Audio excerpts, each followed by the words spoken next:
নমস্কার বন্ধুরা, শুরু করছি আজকে একটা নতুন ব্লগ। সকালে ঘুম থেকে উঠে পরে মুখ টুক ধুয়ে চা টা খেয়ে পরে বেরিয়ে গেলাম দোকানকে। দোকানে আগেই মা খুলে বসে আছে। তো আমার ঘুম থেকে উঠতে অল্প দেরি হয়, সেই জন্য আমি অল্প দেরিতেই যাই। তো চলো দোকানকে যাওয়া যাক। চলে এসেছি দোকানকে, দোকানটা তো ফাঁকা আছে এখন। তো ভাবছি যে আবার ব্লগেই করলি, তো নিজের দিকে ক্যামেরাটা ঘুরে আলো পোজ মারতে লাগলাম। ফাঁকায় যখন বসেই থাকি তো বলি অল্প ভিডিও টিডিও করি, ম্যাজিক দেখাবার চেষ্টা করি, ম্যাজিক করার চেষ্টা করি। দুটো আমার বড় বড় খদ্দের এসছে, তো ওদিকে জিনিসগুলাকে আমি দেবো, তারপরে আমি দোকানের অনেক জিনিসই শেষ হয়ে গিয়েছে, তো চলে যাবো রঘুনাথপুরকে জিনিস আনতে। দোকান থেকে বিরাইতে বিরাইতে অনেক দেরি হয়ে গেল। তো আমি বিরাই গেলাম আমার অ্যাভেঞ্জারটাকে নিয়ে, যার স্পিড বন্দে ভারতের সমান। অ্যাভেঞ্জারটার আগের দিকে থলি আর বস্তা ঝুলাই আর চালাইতে লাগলাম। এইটা আমাদের গাঁ থেকে বিরাবার NH-17 রোড বটে। রঘুনাথপুর যাওয়ার জন্য এই NH রোড দিয়ে আমরা যাতায়াত করি বেশিরভাগ সময়ই। আজ সকাল থেকে চাইড়ে মেঘ ঘুরে আছে। ওই যে জয়চন্ডী পাহাড়টার ওইখানটাতে মনে হচ্ছে জল পড়েছে। দেখতে দেখতে মনে হচ্ছে এদিকে স্টার্ট হয়ে যাবে নাকি। হ্যাঁ, দু এক ফোঁটা পড়তে আরম্ভ হয়ে গেছে, কোথাও দাঁড়াইতে হবে। দেখতে দেখতে চলে এলাম রঘুনাথপুরকে। আইসে পরে দেখলাম যে একটা সাইকেল ভাড়া করেছে নিজে চাপার জন্যে, 3 চাকা। তো সাইকেলটা ভাবি যে আর কতদিন আর মানুষকে চাপাবো, নিজেও কেউ তো চাপতে হবে। আমারও তো শখ আছে। যাই হোক, সাইকেলটার শখটা পূর্ণ হইল। তারপরে আমি চলে এলাম এই মাছের দোকানটাকে। এখানে আমি আগে মাছ লিতাম। তো দেখি যাই পরে কি মাছ লিয়া, অনেকদিন পাঙ্গাস মাছ লিয়া হয় নাই, কিন্তু পাঙ্গাস মাছ অনেকে ভালো লাগে না, কিন্তু আমার পাঙ্গাস মাছ দমে ভালো লাগে। ডাক্তার আমাকে তো প্রোটিনটাকে একদম বাদেই দিতে বলেছে, কিন্তু কি করবে, মানুষ বটি। আগে খাইছি তো খাইতে তো মন যাবে কি।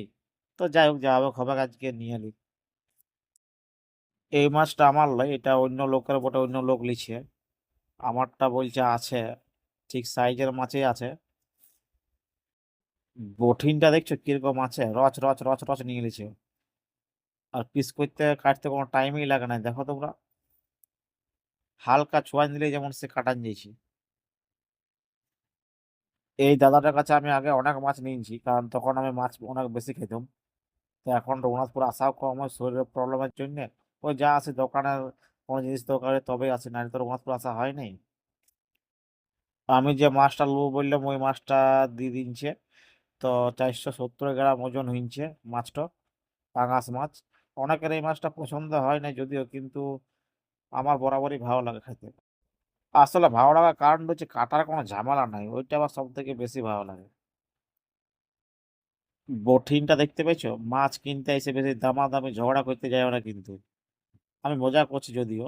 এই দাদার কাছে মাছ অবশ্যই নেওয়া উচিত, কারণ ইয়ার কাছে রেট একদম ঠিক থাকে।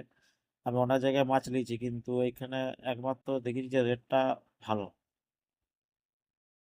দাদারা আমাকে জিজ্ঞেস করলো যে কি করছো, ভিডিও করছো নাকি। আমি বললাম, হ্যাঁ ভিডিও করছি। বলতে তোমার কোনো প্রবলেম নাই তো, বলছে না না প্রবলেম নাই, বলছে আমাকে ভাইরাল করে দাও তুমি। সেই জন্য ভিডিওটা আমি করলাম বিশেষ করে। দাদাকে বলো ভাইরাল করে দেবে তোমরা সবাই। এইখানে মোটামুটি সচরাচর সব মাছই পাওয়া যায়, দেশি ম্যাট্রাসি সবই পাওয়া যায়। তো তোমরা এখানকে আসবে, এখানে সাইডে আমেরিকান দেখলাম আছে। তো ভালো মাছ, সব রকম মাছই এখানে থাকে, আমি দেখেছি, আগেও তো আসছি। আর দাদার ব্যবহারটাও খুব ভালো। আর রেটের তো কোনো ঝামেলা করতেই হবে না, কারণ রেট একদম সবসময় ঠিক থাকে। রেটের কোনোদিন তর্ক করতে হবে না, এটা আমার বিশ্বাস। আমি দেখেছি তো আগে। দোকানের স্লিপটা আমি আগে হোয়াটসঅ্যাপ করে দিয়েছিলাম, তো সেই জন্য বাঙালিতে দেরি হয় নাই।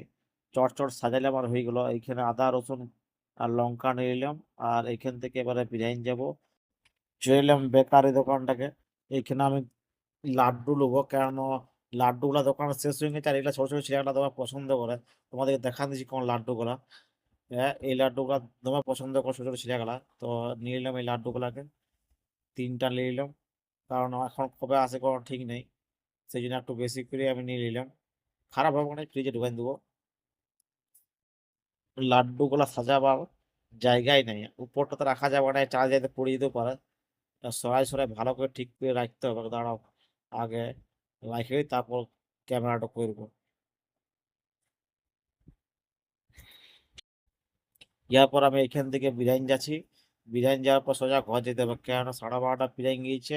আর মাছটাও আছে ঘরে, আজকে তোমার গাইল দেবে 12:30টার পর মাছ আনলে যে কোনো ঘরে গাইল দেখবার না দেখ আমাকে তোমার গাইল দেয়। গাড়িটার পেটটা মনে হয় খালি হইয়া আছে, দেখতে পাচ্ছ না? খাবার ইন্ডিকেটরটা জ্বলে আছে, যা কোয়া খাবার দিতে হবে, নাইলে কোথা থেকে চলবে। যাই খাবারটা দিয়ে আসি। খাবারের দোকানটাকে চলে আসছি, এবার কিছু খাওয়াইতে হবে কি একে, নাইলে তো আর যাবেক নাই। কাকাকে বললাম, কাকা এই নাস্তাটা তাড়াতাড়ি দিয়ে দাও, কারণ পেটটা ওই আর খালি হইয়া আছে একদম। তো ইয়ার 100 টাকার নাস্তার কম হয় নাই, কম দিলে হবে নাই, 100 টাকাই লাগে প্রায়। তো কাকা হঠাৎ সে পাইপ বুড়ে পেটে নাস্তা ঢোকান দিল। দেখো আর পেট তো আর ভর্তি হইলে অল্প, লাইট তো আর জ্বলে নাই। চলো এবার তারপরে চলে এলাম আমাদের গাঁকে। আস্তে আস্তে দেখছি বড় সাইডটা পুরো ভরে গিয়েছে এবছর, যা জল পড়ছে, বিরাট জল।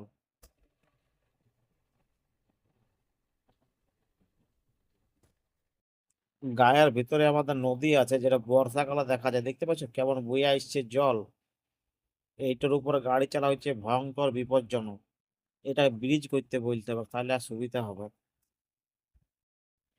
চলে আইলাম দোকান দুয়ারকে, আমাদের নদীর সামনে আমার দোকান। যাই হোক, ব্লগটা কেমন লাগলে তোমরা জানাবে, আর আইডিটাকে একটু ফলো করে দিবে ভালো লাগলে। ঠিক আছে, এখানে ব্লগটাকে আমি শেষ করছি। সুস্থ থাকুন, ভালো থাকুন।